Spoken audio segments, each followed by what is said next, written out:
consumer learning team.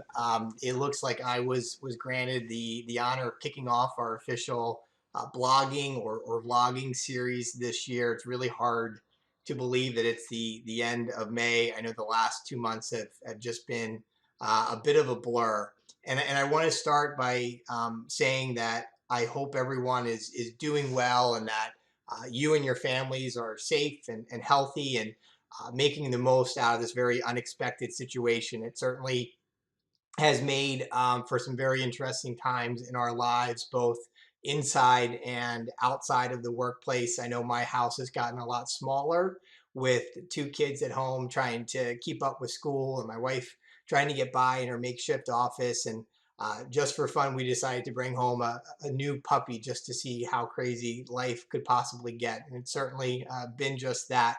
But we are getting by.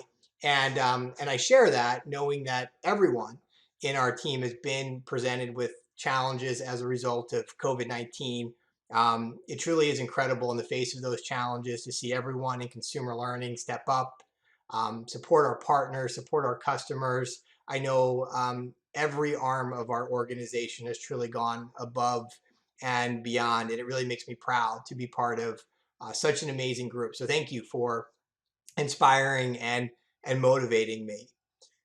Today, I thought I would just take a few moments to provide a few updates on how things are shaping up on the learning technology front in 2020. Like everything else, COVID-19 has caused us to shift priorities and places, but there is still a ton of work happening right now relative to the 2020 tech priorities we identified back in January. And so I bulleted those out on the screen here for easy reference. And I wanted to touch on three big bodies of work from this list. So for starters, we continue to make good progress on the implementation of Training Orchestra, which will replace our SharePoint CAP tool as our new scheduling and resource management system for our instructor-led training events.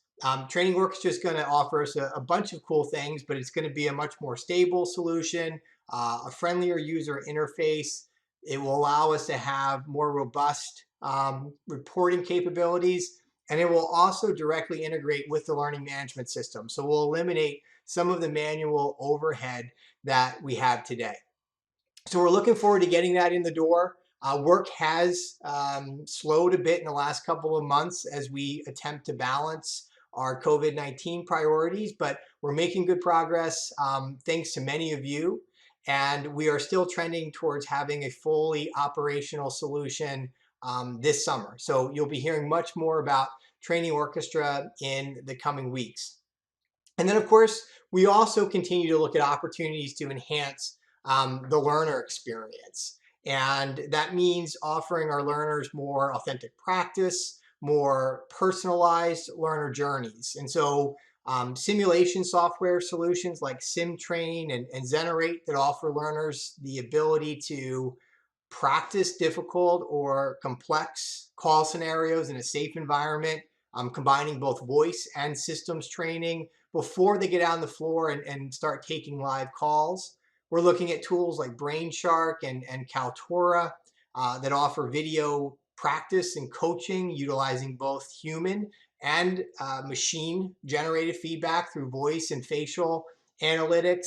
WalkMe is another tool that we've been looking at that offers employees in-application guidance. So visual cues within the application layer, along with access to contextualized knowledge to help them be more proficient as they are serving customers.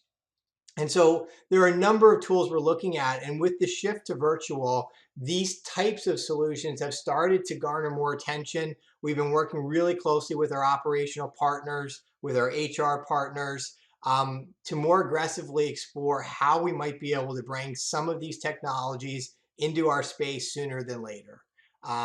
These are tools that I think are going to be really instrumental in augmenting the virtual classroom experience. And then the last thing I would mention is that we have been working to onboard a new LCMS this year, or an LCMS this year. It's called Xyleme. It would essentially replace our learning library, the LLC, and would essentially serve two core purposes in our organization. So it would give our design community a much more robust content management system with content creation capabilities, as well as a content delivery platform that would offer us greater flexibility in how we get content out to our audiences.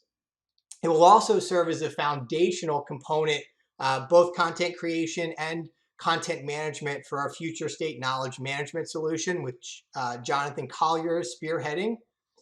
And then we're still in the process of securing the necessary funding, but the ROI narrative and the outlook for securing the sponsorship we need is certainly looking very promising. So hopefully we'll be in a position to begin implementation on Xyleme the latter part of this year. So those are the three big updates I wanted to share. Of course, if there are any questions about any of those topics or anything else that's on the list here, please feel free to post them below or reach out directly to me. I hope everyone has a very safe and relaxing Memorial Day weekend, and I look forward to catching up with all of you soon.